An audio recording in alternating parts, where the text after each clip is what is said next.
ఇప్పుడు కేవలం 7,999 up to 10 kgs వరకు బరువు తగ్గి అధిక బరువు నుంచి వచ్చే ప్రధాన సమస్యలను దూరం చేసుకోండి. హీరోయిన్స్ రెండు రకాలు. సినిమాల్లోనే కాదు బయట కూడా గ్లామర్ గా కనిపిస్తారు కొందరు. మరికొందరు పద్ధతైన పాత్రల్లో ఎంతో చక్కగా కనిపించి ఆఫ్ స్క్రీన్ లో మాత్రం రెచ్చిపోతారు. అలాంటి ముద్దుగుమ్మలెవరో చూసేద్దామా? చిట్టి ఏంటి ఇంత బోల్డ్ గా మారిపోయిందేంటన్న డౌట్ రావడం సహజం. జాతిరత్నాలతో ఎంట్రీ ఇచ్చిన ఫరియా అబ్దుల్లాకు ఛాన్సులు రావడం లేదు. మోస్ట్ ఎలిజిబుల్ బ్యాచులర్ లో గెస్ట్ అపీరియన్స్, బంగారాజులో ఐటెం సాంగ్ లో మెరిసిందే.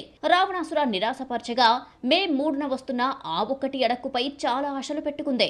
సినిమా టీజర్, ట్రైలర్, సాంగ్ లో పక్కింటి అమ్మాయిగా కనిపిస్తూనే ప్రమోషన్స్ కు వచ్చేసరికి బోల్డ్ గా మారిపోయిందే. దర్శకులు ఈ అమ్మడిని గ్లామర్ గా చూపించడానికి ఇష్టపడడం లేదు. ఇంతవరకు స్కిన్ షోతో కనిపించిందే లేదు. నిన్నటి వరకు బయట కూడా పద్ధతిగా కనిపించిన ఫరియా ఆ ఒక్కటి అడకు ప్రమోషన్ లో గ్లామర్ డాల్ గా మారిపోయిందే. గ్లామర్ గా కనిపించడం అంటే కీర్తి సురేష్ కు ఇష్టం, కానీ అవే రావడం లేదు. జీరో ప్యాక్ లోకి మారిపోయి హాట్ గా కనిపించాలి అన్న కీర్తి డ్రీమ్ తీరడం లేదు.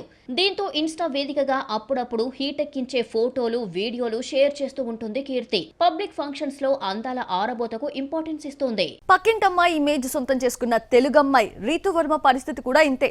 పెళ్లి పుస్తకంతో గుర్తింపు తెచ్చుకొని టక్ జగదీష్, వరుడు కావలను వంటి ఆఫర్స్ దక్కించుకున్నా ఎక్కడా హద్దులు దాటే ఛాన్స్ డైరెక్టర్స్ ఇవ్వలేదు.